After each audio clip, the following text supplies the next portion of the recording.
പ്രിയപ്പെട്ട സഹോദരങ്ങളെ, നമ്മളിന്ന് ചിന്തിക്കുന്നത് സഭയുടെ പ്രഥമ ദൗത്യമായ ഏറ്റവും പ്രധാനപ്പെട്ടതും പ്രഥമവുമായ ദൗത്യമായ സുവിശേഷ പ്രഘോഷണം എന്നതിനെക്കുറിച്ചാണ്.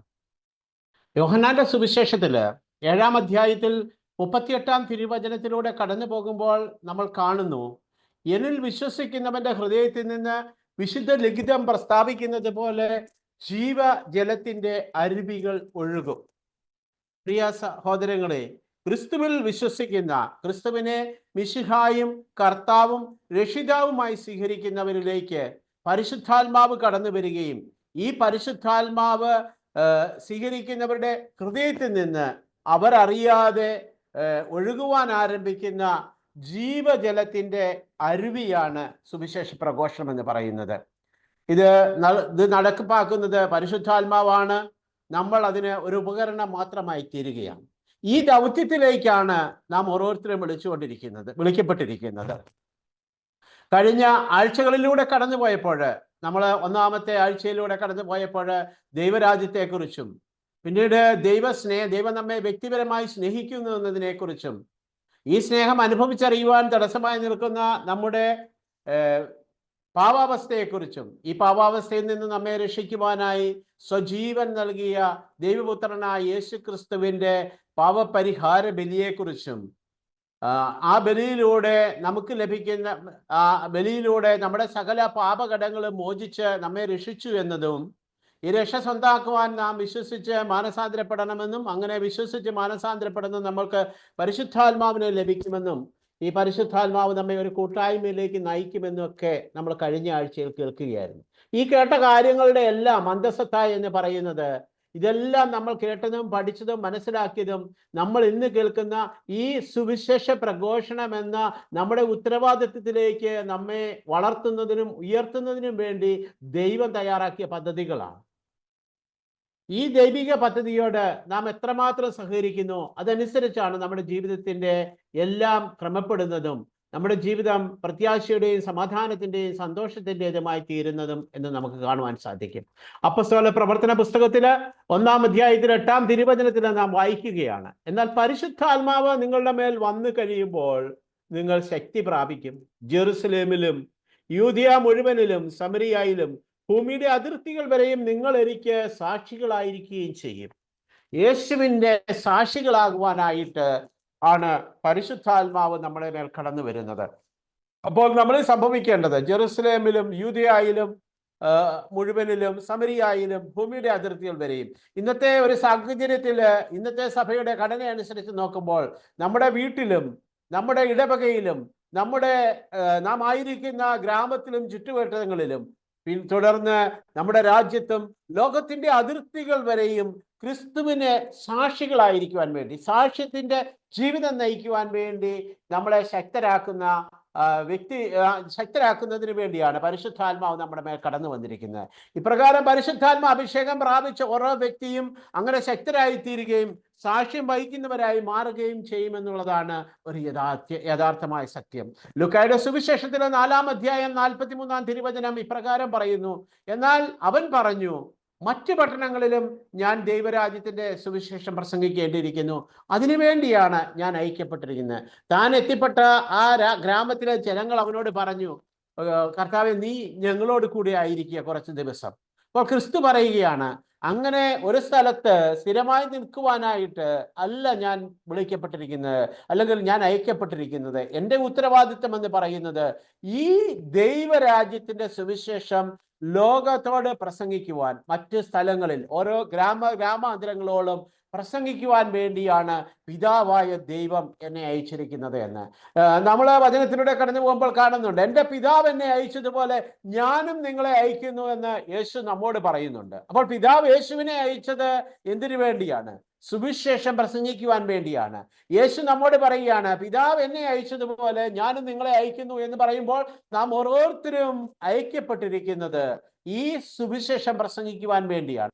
നമ്മുടെ ഓരോരുത്തരുടെയും ഉത്തരവാദിത്വവും കടമയും എന്ന് പറയുന്നത് ഈ സുവിശേഷത്തിന്റെ പ്രഘോഷണമാണ് എന്ന് നാം തിരിച്ചറിയേണ്ടിയിരിക്കുന്നു. വീണ്ടും മത്തായിയുടെ സുവിശേഷത്തിലേക്ക് കടന്നു വരുമ്പോൾ അതിന്റെ 28-ാം അധ്യായം 18-19 തിരുവചനങ്ങളിലൂടെ കടന്നു പോകുമ്പോൾ യേശു അപ്പസ്തലന്മാരെ സമീപിച്ചിട്ട് ആദ്യമേ ശിഷ്യന്മാരെ സമീപിച്ചിട്ട് പറയുകയാണ്, സ്വർഗത്തിലും ഭൂമിയിലുമുള്ള എല്ലാ അധികാരവും എനിക്ക് നൽകപ്പെട്ടിരിക്കുന്നു. ആകയാൽ നിങ്ങൾ പോയി എല്ലാ ജനതകളെയും ശിഷ്യപ്പെടുത്തുവിൻ.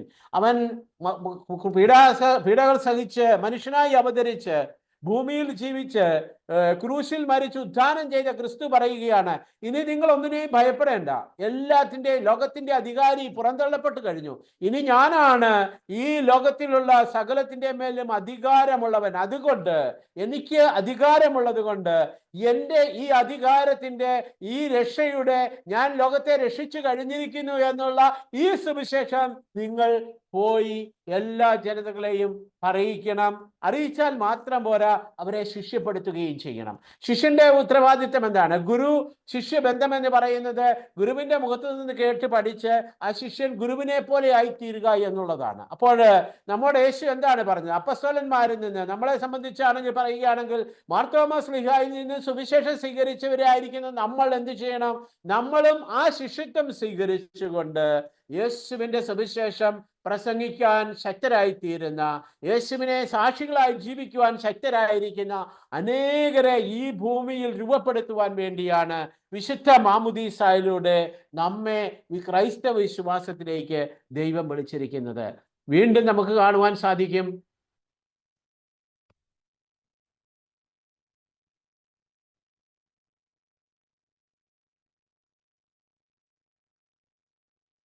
അവൻ വീണ്ടും മർക്കോസിന്റെ സുവിശേഷത്തില് 16-ാം അധ്യായം 15-ാം തിരുവചനത്തില് നാം കാണുകയാണ്, അവൻ അവരോട് പറഞ്ഞു, നിങ്ങൾ ലോകമെങ്ങും പോയി എല്ലാ സൃഷ്ടികളോടും സുവിശേഷം പ്രസംഗിക്കുവിൻ.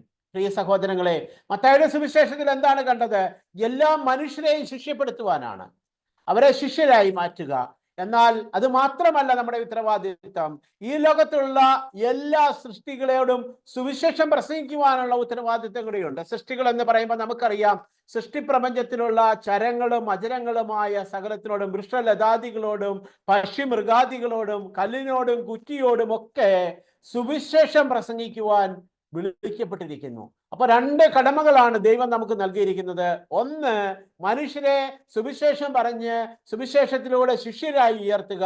രണ്ട്, സൃഷ്ടിപ്രപഞ്ചത്തെ അതിന്റെ ജീർണതയിൽ നിന്ന് മോചിപ്പിക്കുവാൻ വേണ്ടി നാം അവയോട് സുവിശേഷം പറയുക. റോമാക്കാർക്ക് എഴുതിയ ലേഖനം 8-ാം അധ്യായം 18-ാം തിരുവചനത്തിലൊക്കെ പൗലോസ് ഇത് തന്നെയാണ് പറയുന്നത്. പൗലോസ് പറയുകയാണ്, സൃഷ്ടിപ്രപഞ്ചം മുഴുവൻ ജീർണതയ്ക്ക് അടിമപ്പെട്ടിരിക്കുന്നു. ഇതിനെ ഈ ജീവജാലങ്ങള് സൃഷ്ടിപ്രപഞ്ചവും മനുഷ്യന്റെ വെളിപ്പെടുത്തലിനായി കാത്തിരിക്കുകയാണ്. എന്തിന്? ഈ ജീർണതയിൽ നിന്ന് മോചനം പ്രാപിക്കുന്നതിന് മനുഷ്യൻ എന്താണ് വെളിപ്പെടുത്തേണ്ടത്? ക്രിസ്തുവിന്റെ രക്ഷാകര രഹസ്യങ്ങൾ വെളിപ്പെടുത്തേണ്ടിയിരിക്കുന്നു സൃഷ്ടിപ്രപഞ്ചത്തോട് മുഴുവൻ. ഞാൻ ഓർക്കുകയാണ്, എൻ്റെ ആത്മീയ ഗുരുവായിരുന്ന വിൻസെന്റ് ബ്രദർ, അദ്ദേഹത്തോടൊപ്പം ഞാൻ യാത്ര ചെയ്തിട്ടുണ്ട്. ആ യാത്ര ചെയ്യുമ്പോൾ വിദേശത്ത് ഒമാനിലായിരുന്നു. നല്ല ചൂടുള്ള സമയത്ത് 40-48 ഡിഗ്രി ചൂടുള്ള സമയത്ത് പോലും ആ മനുഷ്യൻ തൻ്റെ സൈഡിലെ വണ്ടിയുടെ ഗ്ലാസ് താത്തിട്ടിരിക്കും. ചൂട് വണ്ടിക്കകത്തേക്ക് കയറും, സാരമില്ലെന്ന് പറയും. എന്നിട്ട് കടന്നു പോകുമ്പോൾ മരങ്ങളും വൃക്ഷങ്ങളും മരുഭൂമിയിലെ മണൽത്തരികളോടും പറയും, വൃക്ഷലതാദികളെ മണൽത്തരികളെ നിങ്ങൾ കേൾക്കുവിൻ, കർത്താവാണ് നിങ്ങളുടെ രക്ഷകനെന്ന്. എത്ര കൃത്യതയോടെ ആ മനുഷ്യൻ, ആ വിശുദ്ധനായ മനുഷ്യൻ തൻ്റെ ഉത്തരവാദിത്തം എന്താണെന്ന് തിരിച്ചറിഞ്ഞുകൊണ്ട് സൃഷ്ടിപ്രപഞ്ചത്തിലുള്ള സകലതിനോടും യേശുവിന്റെ സുവിശേഷം പ്രസംഗിക്കുന്നു. അങ്ങനെ പ്രസംഗിച്ച് അദ്ദേഹം ഒരു സ്ഥലത്തെത്തി. അവിടെ ഒരു പ്രാർത്ഥനാ കൂട്ടായ്മയിൽ യേശുവിന്റെ വചനം പറഞ്ഞ് എന്നെ പോലെ അനേകരെ ശിഷ്യത്വത്തിലേക്ക് വളർത്തുകയും ചെയ്യുന്നു. യോഹന്നാന്റെ സുവിശേഷം 20-21 നാം ഇത് തന്നെയാണ് കാണുന്നത്. യേശു വീണ്ടും അവരോട് പറഞ്ഞു, നിങ്ങൾക്ക് സമാധാനം, പിതാവ് എന്നെ അയച്ചതുപോലെ ഞാനും നിങ്ങളെ അയക്കുന്നു. ഇതിനു വേണ്ടി സുവിശേഷത്തിന്റെ സാക്ഷ്യമായി, സുവിശേഷത്തിന്റെ പ്രഘോഷകരായി, ദൈവരാജ്യത്തിന്റെ ശുശ്രൂഷകരാകുവാൻ വേണ്ടി. ഇവിടെ ഒരു കാര്യം കർത്താവ് പറയുന്നുണ്ട്, നിങ്ങൾക്ക് സമാധാനം. എന്തു ചെയ്താലാണ് നമുക്ക് സമാധാനം? പിതാവ് പുത്രനെ അയച്ചപ്പോൾ പുത്രൻ ചെയ്ത പ്രവർത്തികൾ ഈ ഭൂമിയിൽ നമ്മൾ ചെയ്യുവാൻ ആരംഭിക്കുമ്പോൾ നമ്മുടെ ജീവിതത്തിൽ സമാധാനം ഉണ്ടാകും. ഇന്ന് നമുക്കറിയാം, ഇന്ന് നമ്മൾ നോക്കുമ്പോൾ നമുക്ക് കാണുവാൻ സാധിക്കും, എല്ലാ കുടുംബങ്ങളിലും എല്ലാ വ്യക്തികൾക്കും ഇല്ലാത്തത് ഒന്ന് മാത്രമാണ്, സമാധാനം. ഒരു സ്വസ്ഥതയില്ല, സമാധാനമില്ല, ടെൻഷനാണ് സഹോദര. എപ്പോഴും ആരോട് ചോദിച്ചാലും അവർ പറയുന്ന ഒരു കാര്യം ഇതാണ്. പ്രിയമുള്ളവരെ, എന്തുകൊണ്ട് നമുക്ക് ഇത് സംഭവിക്കുന്നു എന്ന് ചോദിച്ചാൽ അതിൻ്റെ ഉത്തരം ഒന്ന് മാത്രമേ ഉള്ളൂ. കർത്താവ് നൽകിയ മഹാകൽപ്പന, തൻ്റെ അന്ത്യ ഉപദേശമായി നമുക്ക് നൽകിയ മഹാകൽപ്പന, നിങ്ങൾ പോയി സുവിശേഷം പ്രസംഗിക്കുകയും ശിഷ്യന്മാരെ ഉണ്ടാക്കിയെടുക്കുകയും ചെയ്യുക എന്നുള്ള ഈ കൽപ്പനയെ മറന്ന് നാം ഈ ലോകത്തിൻ്റെതായ വ്യാപാരങ്ങളിൽ മുഴുകി ഈ ലോകമാണ് സർവ്വതുമെന്ന് ചിന്തിച്ചുകൊണ്ട് നിത്യജീവനിലേക്ക് വിളിക്കപ്പെട്ടവരാണ് ഈ ലോകത്തിലുള്ള മനുഷ്യരെന്നും അവർ ഈയമ്പാറ്റകളെ പോലെ പാപത്തിന്റെ അടിമത്തത്തിലേക്ക് പോകുന്നു, അവരെ തിരികെ വിളിക്കേണ്ട ഉത്തരവാദിത്വം എൻ്റേതാണെന്നും മറന്നുകൊണ്ട് ഞാൻ ജീവിക്കുന്നത് കൊണ്ട് എനിക്കും എൻ്റെ കുടുംബത്തിനും ഇന്ന് സമാധാനമില്ലാതായിരിക്കുന്നു. നമ്മൾക്കിന്ന് സമാധാനമില്ലെങ്കിൽ നമ്മൾ മറ്റൊന്നിലേക്കും തേടിപ്പോകണ്ട, നമ്മൾ മടങ്ങി വരിക, ക്രിസ്തു ഏൽപ്പിച്ച ആ വലിയ ഉത്തരവാദിത്വത്തിലേക്ക് കടന്നു വരുവാനായിട്ട് ശ്രമിക്കുക. വീണ്ടും നമ്മൾ ആദിമ സഭയിലേക്ക് കടന്നു വരുമ്പോൾ നമുക്കൊന്ന് ആ സഭയുടെ പ്രവർത്തനം എങ്ങനെയായിരുന്നു എന്ന് നമുക്ക് നോക്കാം. ആദിമ സഭയെ നമ്മൾ വിളിക്കുന്നത് ഇന്ന് സഭ വിളിക്കുന്നത് മിഷണറി സഭയെന്നാണ്.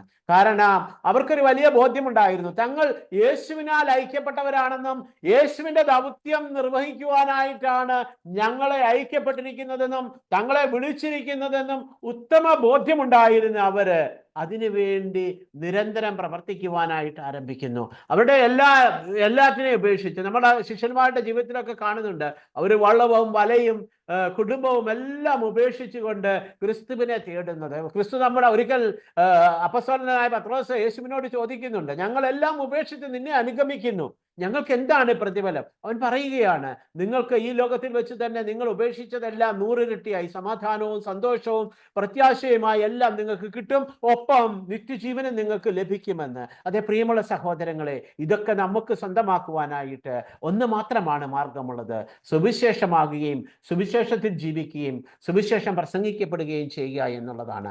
ആദിമസഭയുടെ ജീവിതം തന്നെ സുവിശേഷത്തിന്റെ ജീവിതമായിരുന്നു. നമ്മൾ കാണുന്നുണ്ട് അന്ത്യോക്യയിൽ സ്തെഫാനോസിന്റെ വധശേഷം ആദിമ ജെറുസലേമിലെ വലിയ സഭാപീഡനം ഉണ്ടാകുമ്പോൾ ക്രൈസ്തവരെല്ലാം പല സ്ഥലങ്ങളിലേക്ക് ചിതറിയോടി. അവര് ജീവൻ സംരക്ഷിക്കുവാൻ വേണ്ടി ചിതറിയോടി.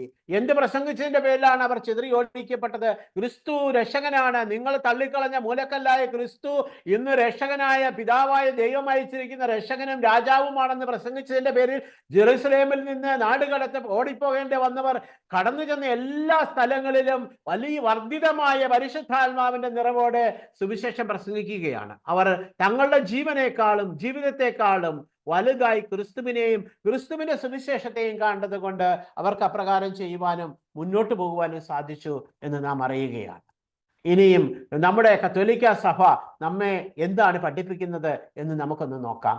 മാമോദീസ വഴി സുവിശേഷം ജീവിക്കുവാനും പ്രഘോഷിക്കുവാനുമുള്ള ഉത്തരവാദിത്വം നമുക്ക് ലഭിച്ചിരിക്കുന്നു. വിശുദ്ധ മാമോദീസായിലൂടെ സഭയിലേക്ക് നാം ഓരോരുത്തരും അംഗമാക്കപ്പെട്ടിരിക്കുന്നത് ഈ ഉത്തരവാദിത്വം നിർവഹിക്കുന്നതിന് വേണ്ടിയാണ്. ഇത് ഉത്തരവാദിത്വമാണ്. ഈ ഉത്തരവാദിത്വമായതുകൊണ്ട് നമുക്ക് മറ്റൊരാളെ ഏൽപ്പിക്കുവാൻ പറ്റില്ല. എനിക്ക് പകരം എൻ്റെ ഭാര്യ ചെയ്യും, എൻ്റെ മക്കൾ ചെയ്യും, അല്ലെങ്കിൽ വികാരീസം ചെയ്യും, അല്ലെങ്കിൽ കന്യാസ്ത്രീമാർ എത്ര സിസ്റ്റേഴ്സ് ചെയ്യും, അല്ലെങ്കിൽ മിഷണറിമാർ ചെയ്യും എന്ന് പറയുവാനുള്ളതല്ല. കാരണം ഇതെൻ്റെ ഉത്തരവാദിത്തമാണ്. എനിക്കൊരു ഉത്തരവാദിത്തം ഉണ്ടെങ്കിൽ ആ ഉത്തരവാദിത്തം നിറവേറ്റേണ്ട വ്യക്തി ഞാനാണ്. മാമോദീസായിലൂടെ ഈ മഹനീയമായ ഉത്തരവാദിത്തത്തിലേക്ക് സഭ നമ്മെ ഓരോരുത്തരെയും വിളിച്ചിരിക്കുന്നു എന്ന ഉത്തമമായ ബോധ്യം നമുക്ക് ഓരോരുത്തർക്കും ഉണ്ടാകേണ്ടതുണ്ട്. ഈ ഉത്തരവാദിത്തം നിർവഹിക്കുന്നതിന് വേണ്ടി സഭ വീണ്ടും തൻ്റെ സ്ഥൈര്യലേപനത്തിലൂടെ മറ്റൊരു കുദാശയായ സ്ഥൈര്യലേപനത്തിലൂടെ ഈ കൃപയിൽ ജീവിക്കുവാൻ ആവശ്യമായ ധൈര്യവും കൃപയും നമുക്ക് പ്രദാനം ചെയ്യുന്നുണ്ട്. അപ്പോൾ നാം ഭയപ്പെടേണ്ടതില്ല. കാരണം നമ്മെ സഭ വെറും കൈയോടെയല്ല അയക്കുന്നത്, പരിശുദ്ധാത്മാവിന്റെ ശക്തിയോടും കൃപയോടും കൂടി സഭ ഇന്ന് നമ്മെ ഓരോരുത്തരെയും വിളിച്ചിരിക്കുകയും അയച്ചിരിക്കുകയുമാണ് ക്രിസ്തുവിന്റെ ഈ മഹാ ഉത്തരവാദിത്വം നിറവേറ്റുവാൻ വേണ്ടി. ഈ കഴിഞ്ഞ ദിവസം ഞാൻ ഇങ്ങനെ ഫേസ്ബുക്കിലൂടെ കടന്നു പോയപ്പോൾ നമ്മുടെ ചങ്ങനാശ്ശേരി രൂപതാ മെത്രാപ്പോലീത്തയായ തോമസ് തറയിൽ പിതാവ് പറയുകയാണ്, സഭയുടെ പ്രഥമവും പ്രധാനവുമായ ഉത്തരവാദിത്വം സുവിശേഷം പ്രസംഗിക്കുക എന്നുള്ളതാണ്. ഈ ഉത്തരവാദിത്വത്തിൽ നിന്ന് ഏതൊക്കെ സഭകൾ പിന്നോട്ട് പോയിട്ടുണ്ടോ ആ സഭകളെല്ലാം ഇന്ന് ഞെരുക്കത്തിലും പ്രതികൂലത്തിലുമാണ്. നമ്മൾ ഇപ്പോൾ ഈ ഉത്തരവാദിത്വം മറന്നുകൊണ്ട് ജീവിക്കുന്നത് കൊണ്ട്, അല്ലെങ്കിൽ മിഷണറിമാർ ചെയ്തോളും, അച്ഛന്മാർ ചെയ്തോളും, മെത്രാന്മാർ ചെയ്തോളും എന്ന് കരുതി ഓരോരുത്തരും ഒഴിഞ്ഞു മാറി പോകുന്നത് കൊണ്ട് ഇന്ന് കേരള സഭയും ഞെരുക്കത്തിന്റെയും പ്രതിസന്ധിയിലൂടെയും കടന്നു പോകുന്നു. ഇന്ന് സഭ അനുഭവിക്കുന്ന മുഴുവൻ പ്രശ്നങ്ങളുടെയും പ്രതിസന്ധികളുടെയും പ്രശ്നങ്ങളുടെയും കാരണം നമ്മൾ സുവിശേഷം പ്രസംഗിക്കുന്നില്ല എന്നുള്ളതാണെന്ന് പിതാവ് ആ പ്രസംഗത്തിലൂടെ പറയുന്നത് കേൾക്കുവാനുണ്ടായി. പ്രിയ സഹോദരങ്ങളെ, നമുക്ക് ചിന്തിച്ചു നോക്കാം, നമ്മൾ എത്രമാത്രം സുവിശേഷത്തോട് ബന്ധിതമാണ് നമ്മുടെ ജീവിതം. അൽമായയുടെ പ്രേക്ഷിത പ്രവർത്തനത്തെ സംബന്ധിച്ചുള്ള ഡിഗ്രിയിൽ വത്തിക്കാൻ സൂനകദോസിലെ 2ാം വത്തിക്കാൻ കൗൺസിലിൽ പറയുകയാണ്, ദൈവത്തിന്റെ രക്ഷയുടെ സന്ദേശം ലോകം മുഴുവനുള്ള എല്ലാ മനുഷ്യരെയും അറിയിപ്പിക്കുകയും സ്വീകരിപ്പിക്കുകയും ചെയ്യുന്നതിന് വേണ്ടി അധ്വാനിക്കേണ്ട മഹത്തായ ചുമതല എല്ലാ ക്രൈസ്തവ വിശ്വാസികളെയും ഭരമേൽപ്പിക്കപ്പെട്ടിരിക്കുന്നു. നമ്മെ ഈ ചുമതല സഭ പറയുകയാണ്, ഇതിനെ നാം ചുമതലയൊക്കെ ഭരമേൽപ്പിക്കപ്പെട്ടിരിക്കുന്നത് നമ്മൾ ഓരോരുത്തരെയുമാണ് എന്ന്. വീണ്ടും കത്തോലിക്ക സഭയുടെ മതബോധന ഗ്രന്ഥത്തിലൂടെ കടന്നു പോകുമ്പോൾ അതിൻ്റെ 900ാം ഖണ്ഡികയിൽ ഇപ്രകാരം പറയുന്നു, എല്ലാ ക്രൈസ്തവ വിശ്വാസികളെയും പോലെ അൽമായരെയും അവരുടെ മാമുദീസായിലൂടെയും സ്ഥൈര്യലേപനത്തിലൂടെയും ദൈവം പ്രേക്ഷിത ധർമ്മം ഏൽപ്പിച്ചിട്ടുണ്ട്. ആര്? ദൈവമാണ് ഈ പ്രേക്ഷിത ധർമ്മം നമ്മെ ഓരോരുത്തരെയും ഏൽപ്പിച്ചിരിക്കുന്നത് എന്ന് സഭ പറയുന്നു. അതുകൊണ്ട് നാം എന്ത് ചെയ്യണം? രക്ഷയുടെ ഈ ദിവ്യ രഹസ്യം ലോകമെങ്ങും എല്ലാ മനുഷ്യരെയും അറിയിക്കുകയും സ്വീകരിപ്പിക്കുകയും ചെയ്യുന്നതിനായി വ്യക്തിപരമായോ സംഘങ്ങളായി ചേർന്ന് പ്രവർത്തിക്കുവാൻ അവർക്ക് അവകാശവും കടമയുമുണ്ട്. ഇത് നമ്മുടെ റൈറ്റാണ്, ഒപ്പം അത് നമ്മുടെ കടമയുമാണ്. ഇതിന് നമുക്ക് അവകാശമുണ്ട്. ഇതിനെ നിന്ന് നമുക്ക് ആർക്കും നമ്മളെ തടയാൻ സാധിക്കുകയില്ല. ദൈവത്തിന്റെ മകനും മകളും എന്ന നിലയിൽ ക്രൈസ്തവ വിശ്വാസത്തിലേക്ക് കടന്നു വന്നിരിക്കുന്നവരായ നമ്മുടെ ഓരോരുത്തരുടെയും അവകാശമാണിത് എന്ന് നാം തിരിച്ചറിയണം. ദൈവം നമുക്ക് നൽകിയിരിക്കുന്ന അവകാശം. ദൈവമക്കൾ എന്ന പദവിയിലേക്ക് നമ്മളെ ഉയർത്തിയപ്പോൾ ദൈവം നമുക്ക് അവകാശമായി നൽകിയിരിക്കുന്ന, അല്ലെങ്കിൽ ദൈവത്തിന്റെ ഓഹരി, ക്രിസ്തുവിന്റെ ഓഹരിയായി നമുക്ക് ലഭിക്കപ്പെട്ടിരിക്കുന്നതാണ് ഈ സുവിശേഷ പ്രഘോഷണം എന്നുള്ള ഉത്തരവാദിത്തം. അതുകൊണ്ട് നാം എന്ത് ചെയ്യണം? നിരന്തരം നാം സുവിശേഷം പ്രസംഗിക്കുന്നവരായി മാറണം. ഏതൊക്കെ മാർഗങ്ങൾ അതിനുവേണ്ടി സ്വീകരിക്കണമോ അതെല്ലാം കണ്ടെത്തുന്നവരും അതിനെക്കുറിച്ച് മാത്രം ചിന്തിക്കുന്നവരും പ്രവർത്തിക്കുന്നവരുമായി തീരണം നമ്മൾ. പ്രിയമുള്ള സഹോദരങ്ങളെ, ഞാൻ ഓർക്കുകയാണ്, എപ്പോഴും ഞാൻ എൻ്റെ ജീവിതത്തിൽ ഞാൻ ഈ നവീകരണ അനുഭവത്തിലേക്ക് വന്ന കാലം മുതൽ ഇന്ന് വരെയും എപ്പോഴും എൻ്റെ ചിന്ത ആരോടെങ്കിലും ക്രിസ്തുവിനെ പങ്കുവെക്കണമെന്നുള്ളതാണ്. ഈ ക്രിസ്തുവിനെ പങ്കുവെക്കുവാനായി നമ്മൾ ഇറങ്ങിപ്പുറപ്പെടുമ്പോൾ നമുക്കെല്ലാം അതിലൂടെ കൂട്ടിച്ചേർക്കപ്പെട്ട് നൽകുകയാണ്. ഞാൻ ആഗ്രഹിച്ചതിലും ഞാൻ ചിന്തിച്ചതിലും അധികമായി എന്നെ ഭൗതികമായും ആത്മീയമായും ദൈവം വളർത്തിയിട്ടുണ്ടെങ്കിൽ അതിൻ്റെ അടിസ്ഥാനം ഒന്ന് മാത്രമാണ്, ഞാൻ എന്നും ഈ ക്രിസ്തുവിൻ്റെ കൽപ്പനയോട് വിശ്വസ്തത പുലർത്തുവാൻ ശ്രമിച്ചു എന്നുള്ളതാണ്. 100% വിശ്വസ്തത പുലർത്തി എന്ന് എനിക്ക് പറയുവാൻ സാധിക്കുകയില്ല, എങ്കിലും എനിക്കൊന്ന് പറയുവാൻ സാധിക്കും, ഞാൻ ക്രിസ്തുവിനോട് വിശ്വസ്തത പുലർത്തുവാൻ ശ്രമിച്ചു. എൻ്റെ ജീവിത പങ്കാളിയോട്, എൻ്റെ മാതാപിതാക്കളോട്, എൻ്റെ അമ്മയോട്, അപ്പനോട്, എൻ്റെ കുടുംബത്തോട്, മക്കളോട് എല്ലാം എപ്പോഴും സുവിശേഷം പറയുവാൻ, എൻ്റെ അയൽവാസികളോട് സുവിശേഷം ജീവിതത്തിലൂടെ കാണിച്ചു കൊടുക്കുവാനും അവരോട് പറയുവാനും വഴിയിൽ കണ്ടുമുട്ടുന്നവരോട് ഒക്കെ പങ്കുവെക്കുവാനും പറയുവാനും ഞാൻ സമയം കണ്ടെത്താറുണ്ട്. എത്ര തിരക്കുണ്ടെങ്കിലും, ഏത് വലിയ ആവശ്യത്തിന് പോവുകയാണെങ്കിലും, ഒരു മനുഷ്യന് ക്രിസ്തുവിനെ ആവശ്യമുണ്ടെന്ന് കണ്ടാൽ അവിടെ നിൽക്കുവാനും അവരോട് അത് പങ്കുവെച്ചു കൊടുക്കുവാനും നാം ഓരോരുത്തരും തയ്യാറാകുമ്പോൾ ബാക്കിയെല്ലാം ദൈവം നമ്മളിലേക്ക് പ്രദാനം ചെയ്യും എന്ന് നാം തിരിച്ചറിയേണ്ടിയിരിക്കുന്നു. വീണ്ടും ഏഷ്യയിലെ സഭ എന്ന അപ്പസ്തോലിക പ്രബോധനത്തിൽ ജോൺ പോൾ മാർപ്പാപ്പ പറയുകയാണ്, യേശു ക്രിസ്തുവിനെ ഏഷ്യയ്ക്ക് കൊടുക്കുക എന്നത് ഏഷ്യയിലെ സഭയ്ക്ക് ഏഷ്യയിൽ ചെയ്യാവുന്നതിലെ ഏറ്റവും ഉദാത്തമായ പ്രവൃത്തിയാണ്. ഏഷ്യയിലെ സഭ എന്ന പുസ്തകത്തിന്റെ 10ാം ഖണ്ഡികയിലാണ് ഇതുള്ളത്. വീണ്ടും 19ാമത്തെ ഖണ്ഡികയിലേക്ക് കടന്നു ചെല്ലുമ്പോൾ യേശു കർത്താവും രക്ഷകനുമാണെന്നുള്ള പ്രഘോഷണം കൂടാതെ സുവിശേഷ വേല സാധ്യമല്ല. നാം ചെയ്യുന്ന ഏത് സൽപ്രവൃത്തിയും നന്മകളും സുവിശേഷ പ്രഘോഷണത്തിന് പകരമാകുകയില്ല. ഇവിടെ വളരെ വ്യക്തമായി പറയുകയാണ്, നമ്മൾ അനേകം നന്മ പ്രവൃത്തികൾ ചെയ്തുകൊണ്ട് ഞാൻ ഒത്തിരി നല്ല കാര്യങ്ങൾ ചെയ്യുന്നുണ്ട്, ഞാൻ അനേകരെ സഹായിക്കുന്നുണ്ട്, അനേകർക്ക് ഭക്ഷണം കൊടുക്കുന്നുണ്ട്, ഇങ്ങനെ പല കാരണങ്ങൾ പല ക്രൈസ്തവരും പറയുന്നത് ഞാൻ കേട്ടിട്ടുണ്ട്. അതൊന്നും ഇതിന് പകരമല്ല. അതെല്ലാം നല്ലതാണ്, നാം അതൊന്ന് ചെയ്യുവാൻ ഉത്തരവാദിത്തപ്പെട്ടവരാണ്. ക്രിസ്തുവിലായിരിക്കുന്നവനെ എല്ലാവരെയും പരിശുദ്ധാത്മാവ് ഇപ്രകാരമുള്ള നന്മ പ്രവൃത്തികൾ ചെയ്യുവാൻ നിരന്തരമായി നിർബന്ധിച്ചുകൊണ്ടിരിക്കുകയും നാം അതിന് ചെയ്യുവാൻ പ്രേരിതരായിത്തീരുകയും ചെയ്യും. എന്നാൽ നാം ഒന്ന് തിരിച്ചറിയണം, ഇതൊന്നും ഈ സുവിശേഷ പ്രഘോഷണം എന്ന കർത്തവ്യത്തിൽ നിന്ന് നമ്മെ മാറ്റി നിർത്തുന്നില്ല, ഉത്തരവാദിത്വത്തിൽ നിന്ന് നമ്മളെ മാറ്റി നിർത്തുന്നില്ല, അതിന് പകരം വെക്കുവാനായിട്ട് സാധിക്കുകയുമില്ല. പകരം എന്താണ്? ഇതെല്ലാം നമ്മെ കൂടുതൽ നന്നായി ക്രിസ്തുവിനെ പ്രഘോഷിക്കുവാൻ ശക്തരാക്കി തീർക്കും എന്നുള്ളതാണ് യാഥാർത്ഥ്യം. ഞാൻ വിശുദ്ധ ജീവിതം നയിച്ചാലും ഞാൻ സുവിശേഷം പ്രസംഗിക്കുന്നില്ലെങ്കിൽ ആ വിശുദ്ധ ജീവിതത്തിന്റെ എല്ലാ പുണ്യങ്ങളും നമ്മോടൊപ്പം ഉണ്ടായിരിക്കും. എന്നാൽ ഈ ഉത്തരവാദിത്വത്തിൽ നിന്ന് വിശുദ്ധ ജീവിതം നയിക്കുന്നു എന്ന് പറയുന്നത് കൊണ്ട് നമുക്ക് സുവിശേഷം പ്രസംഗിക്കുന്ന നിന്ന് മാറി നിൽക്കുവാൻ സാധിക്കില്ല. വിശുദ്ധി എന്നിലുണ്ടെങ്കിൽ കൂടുതൽ ഫലപ്രദമായി എനിക്ക് ആ വിശുദ്ധിയുടെ സുവിശേഷം പ്രസംഗിക്കുവാൻ സാധിക്കും എന്നുള്ളതാണ് യാഥാർത്ഥ്യം. സുവിശേഷത്തിന്റെ ആനന്ദം എന്ന അപ്പസ്തോലിക ആഹ്വാനത്തില് ഫ്രാൻസിസ് മാർപ്പാപ്പ നമ്മെ ഓർമ്മിപ്പിക്കുകയാണ്. ദൈവജനത്തിലെ എല്ലാ അംഗങ്ങളും മാമുദീസയുടെ ശക്തിയാൽ പ്രേക്ഷിത ശിഷ്യരായി തീർന്നിട്ടുണ്ട്. മാമുദീസ സ്വീകരിച്ചവരെല്ലാം സഭയിൽ അവർക്കുള്ള സ്ഥാനമോ അവർക്ക് ലഭിച്ച വിശ്വാസ പരിശീലനത്തിന്റെ അളവോ എന്തു തന്നെയായിരുന്നാലും സുവിശേഷവൽക്കരണ പ്രവർത്തകരാണ്. ഇവിടെ വളരെ വ്യക്തമായി പറയുകയാണ്, നമ്മുടെ വിദ്യാഭ്യാസക്കുറവോ നമ്മുടെ അറിവില്ലായ്മയോ നമ്മുടെ മറ്റ് എന്ത് കുറവുകളുണ്ടെങ്കിലും ഇതൊന്നും സുവിശേഷവൽക്കരണത്തിന് തടസ്സമല്ല. കാരണം ഞാൻ ആരംഭത്തിൽ പറഞ്ഞു, സുവിശേഷം പ്രസംഗിക്കുവാനായി നമ്മൾ ഇറങ്ങി പുറപ്പെടുമ്പോൾ പരിശുദ്ധാത്മാവാണ് അത് ചെയ്യുന്നത്. നമുക്ക് ജ്ഞാനം പകർന്നു തരുന്നത് പരിശുദ്ധാത്മാവാണ്. എപ്രകാരം സംസാരിക്കണമെന്ന് വിവേകം പറഞ്ഞു തരുന്നത് പരിശുദ്ധാത്മാവാണ്. ഞാൻ എൻ്റെ അതിരത്തെയും നാവിനെയും പരിശുദ്ധാത്മാവിന് വിട്ടുകൊടുത്താൽ മാത്രം മതി. ഞാൻ ഭയമില്ലാതെ ക്രിസ്തുവിനെ സാക്ഷീകരിക്കുമെന്ന് ഒരു തീരുമാനത്തോടെ മുന്നോട്ട് പോകുവാൻ തയ്യാറാക്കുമ്പോൾ പരിശുദ്ധാത്മാവ് പ്രവർത്തിക്കുന്നത് നമുക്ക് വളരെ അത്ഭുതകരമായി കാണുവാൻ സാധിക്കും. അത് എല്ലാ കാലത്തും ഞാൻ എൻ്റെ ജീവിതത്തിൽ അനുഭവിച്ചതാണ്. ഇപ്പോൾ ഞാൻ ഈ സന്ദർഭത്തിൽ ഒരു സംഭവം പ്രത്യേകമായി ഓർക്കുകയാണ്. ഞങ്ങൾ പഞ്ചാബിലേക്ക് ഈ വർഷം ത്തിന്റെ ആരംഭത്തിൽ 34 പേരോളം അടങ്ങുന്ന ഹോളി ഹോം ടീം സുവിശേഷവുമായി പഞ്ചാബിലേക്ക് കടന്നു ചെന്നു. അവിടെ ഞങ്ങൾ പകലെല്ലാം ഭവനം തോറും കയറി ഇറങ്ങി സുവിശേഷം പ്രസംഗിച്ചു. 2-3 പേരടങ്ങുന്ന ടീമായിട്ടാണ് ഞങ്ങൾ പോയത്. ഞങ്ങൾ ഒരു ടീമായിട്ട് ഞാൻ, ശിബിച്ചേട്ടന്, ജെയിംസ് ചേട്ടന്, ഞങ്ങൾ 3 പേര്, ജോജോ ചേട്ടൻ, അങ്ങനെ ഞങ്ങൾ 4 പേര് ചേർന്നാണ് പോയത്. ഞങ്ങൾ അവിടെ ചെന്ന് ഓരോ ഭവനത്തിലേക്ക് കടന്നു ചെന്ന് സംസാരിക്കുവാൻ ആരംഭിച്ചപ്പോൾ അവർക്ക് ആർക്കും ഹിന്ദി ഒട്ടും തന്നെ അറിയില്ല.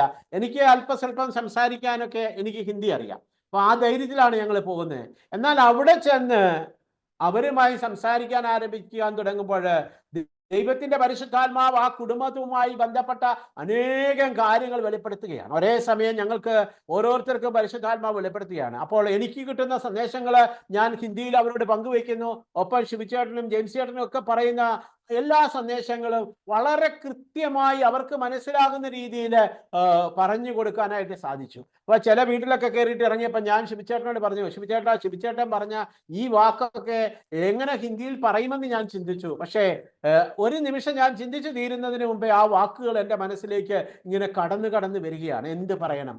ശിവചേട്ടൻ പറഞ്ഞ പച്ച മലയാളത്തിൽ ശിവചേട്ടൻ പറഞ്ഞ, അല്ലെങ്കിൽ ജെയിംസ് ചേട്ടൻ പറഞ്ഞ, അല്ലെ എനിക്ക് തന്നെ ബോധ്യം വന്ന കാര്യങ്ങൾ അവരോട് പങ്കുവെച്ചു കൊടുക്കാൻ ഒരു തടസ്സവും ഉണ്ടായില്ല. അതുകൂടാതെ പല ഭവനത്തിലും ചെല്ലുമ്പോൾ പ്രായമായ വ്യക്തികൾക്ക് ഹിന്ദി അറിയില്ല, അവർ പഞ്ചാബിയിലാണ് പറയുന്നത്. അപ്പോൾ ഞാൻ ഓർക്കുകയാണ്, അവർ പഞ്ചാബിയിൽ പറയുന്ന കാര്യങ്ങളും ഒരു സെന്റൻസ് അവർ പറഞ്ഞു കഴിയുമ്പോൾ അവർ ആ സെന്റൻസിലൂടെ എന്താണ് ഉദ്ദേശിച്ചത്, അല്ലെങ്കിൽ അവരെന്താണ് ചോദിച്ചത് എന്ന് കൃത്യമായി മനസ്സിലാക്കുവാനും അതിന് മറുപടി അവരോട് പറയുവാനും, അല്ലെങ്കിൽ എൻ്റെ കൂട്ടത്തിലുള്ളവരോട് അവർ ചോദിച്ചത് ഇന്നതാണെന്ന് പങ്കുവെച്ചു കൊടുക്കുവാനും ഞങ്ങൾക്ക് സാധിച്ചു. ഒപ്പം തന്നെ ഞങ്ങൾ അനേക ഭവനങ്ങളിൽ പോയി പ്രാർത്ഥിച്ചപ്പോൾ ദൈവം അത്ഭുതകരമായി പല രോഗശാന്തികൾ, വിടുതലുകളൊക്കെ കൊടുക്കുന്നത് കാണുവാനായിട്ട് സാധിച്ചു. ഇത് ഞങ്ങളുടെ മാത്രം അനുഭവമല്ല. ആ മിഷനിൽ പോയ ഈ 34 പേരുടെ കുഞ്ഞു കുട്ടികളുണ്ട്, അവരുടെ പോലും അനുഭവങ്ങൾ അപ്രകാരമുള്ളതായിരുന്നു. അതേ, സുവിശേഷം നമ്മെ ഓരോരുത്തരെയും ഇപ്രകാരം നയിക്കുമെന്നുള്ളതാണ്. നമുക്കറിയാം, അരുണാചൽ പ്രദേശിന്റെ അപ്പസ്തോലൻ എന്നറിയപ്പെടുന്ന പ്രേംഭായി, അദ്ദേഹം എങ്ങനെയാണ് ഈ സുവിശേഷം പ്രസംഗിച്ചത്? അരുണാചൽ പ്രദേശിൽ 1976 സുവിശേഷ പ്രഘോഷണം അല്ലെങ്കിൽ മതപരിവർത്തന നിരോധന നിയമം ആദ്യമായി ഇന്ത്യയിൽ വന്ന സംസ്ഥാനമാണ്. എന്നാൽ ഇന്ന് അവിടെയുള്ള മനുഷ്യരിലെ 80% ഏതെങ്കിലും ക്രൈസ്തവ വിശ്വാസത്തിലുള്ളവരാണ്. അതിൽ മഹാഭൂരിപക്ഷവും കത്തോലിക്ക വിശ്വാസികളാണ്. ഇവരെ എല്ലാം വിശ്വാസത്തിലേക്ക് നയിച്ചത് ഈ പ്രേംഭായിയാണ്.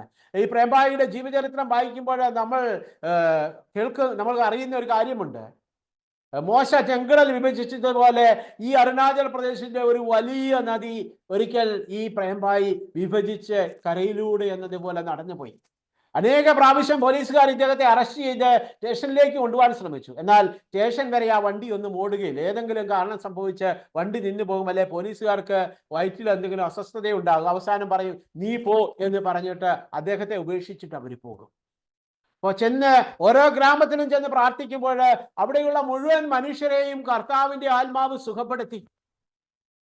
ഇന്ന് അരുണാചൽ പ്രദേശിലുള്ള ക്രൈസ്തവനും അക്രൈസ്തവനുമായുള്ള സകല മനുഷ്യരും അവരെ പരസ്പരം അഭിസംബോധന ചെയ്യുന്നത്, ഈവൻ ഈ മുസ്ലിങ്ങൾ പോലും അഭിസംബോധന ചെയ്യുന്നത് പ്രൈസ് ദി ലോർഡ്, ജയ് യേശു എന്ന് പറഞ്ഞുകൊണ്ടാണ്. ഒറ്റ വ്യക്തിക്ക് ഇത് ചെയ്യുവാൻ സാധിക്കുമെങ്കിൽ പ്രിയമുള്ള സഹോദരങ്ങളെ, നമുക്ക് എത്രയധികമായി സുവിശേഷം പങ്കുവെച്ചു കൊടുക്കുവാനായിട്ട് സാധിക്കും. രക്ഷകന്റെ മിഷൻ എന്ന അപ്പസ്തോലിക പ്രബോധനത്തിൽ നാം കാണുകയാണ്, തങ്ങൾക്ക് ലഭിച്ചിരിക്കുന്ന ശ്രേഷ്ഠമായ ഈ പദവി സ്വന്തം മേന്മകളിൽ നിന്നുള്ളതല്ല, അത് യേശുക്രിസ്തുവിന്റെ പ്രത്യേകമായ കൃപയാലാണ്. ഈ കൃപയോട് വിചാരം കൊണ്ടും വാക്കുകൊണ്ടും പ്രവൃത്തി കൊണ്ടും സഹകരിക്കുന്നില്ലെങ്കിൽ അവർ രക്ഷപ്പെടുകയില്ല എന്ന് മാത്രമല്ല, കൂടുതൽ കർശനമായി വിധിക്കപ്പെടുകയും ചെയ്തു. ഇത് നമ്മൾ ഓരോരുത്തരും അടിവരയിട്ട് മനസ്സിലാക്കേണ്ട ഒരു കാര്യമാണ്. സുവിശേഷം പ്രസംഗിക്കുന്നില്ലെങ്കിൽ നമുക്ക് നിത്യജീവൻ ലഭിക്കുകയില്ല എന്ന് മാത്രമല്ല, നമ്മൾ കഠിനമായി വിധിക്കപ്പെടുകയും ചെയ്യുമെന്ന് നാം ഓർക്കേണ്ടിയിരിക്കുന്നു. പൗലോസ് പറയുന്ന ഈ വചനം നമുക്കൊന്ന് ഓർക്കാം. 1 കൊരിന്തോസ് 9:16, ഞാൻ സുവിശേഷം പ്രസംഗിക്കുന്നെങ്കിൽ അതിലെനിക്ക് അഹംഭാവത്തിന് വകയില്ല, അതെന്റെ കടമയാണ്. ഞാൻ സുവിശേഷം പ്രസംഗിക്കുന്നില്ലെങ്കിൽ എനിക്ക് ദുരിതം. ഇന്ന് പ്രിയ സഹോദരങ്ങളെ, നമ്മൾ ദുരിതത്തിലായിരിക്കുന്നതിന്റെ കാരണം ഒന്ന് മാത്രമാണ്, നമുക്ക് സുവിശേഷം പ്രസംഗിക്കുവാൻ സാധിക്കുന്നില്ല. സുവിശേഷം പ്രസംഗിക്കുക എന്ന് പറയുമ്പോൾ അത് ഒരു സ്റ്റേജിൽ കയറി നിന്നോ അല്ലെങ്കിൽ ഇതുപോലെ ഒരു ഓൺലൈൻ മാധ്യമത്തിലൂടെ മാത്രമോ ഉള്ളതല്ല. സുവിശേഷം പ്രസംഗിക്കാനുള്ള ഏറ്റവും നല്ല ഉപാധി ഒരാളിൽ നിന്ന് മറ്റൊരാളിലേക്ക് പങ്കുവെച്ച് കൊടുക്കുന്നതാണ്. നമ്മുടെ ഒപ്പം കടന്നു വരുന്ന വ്യക്തികളോട്, നമ്മുടെ ഒപ്പം ആയിരിക്കുന്നവരോടൊക്കെ നമുക്ക് ഈ സുവിശേഷം ഒന്ന് പറഞ്ഞു കൊടുക്കാൻ സാധിക്കില്ലേ? ഇല്ലെങ്കിൽ നമ്മുടെ ജീവിത സാക്ഷ്യം നമുക്ക് പങ്കുവെച്ചു കൊടുക്കാൻ സാധിക്കില്ലേ? പ്രിയമുള്ളവരെ, എത്രയെത്ര അനുഗ്രഹങ്ങൾ നമ്മുടെ ഓരോരുത്തരുടെയും കുടുംബത്തിൽ ദൈവം ചെയ്തിട്ടുണ്ട്.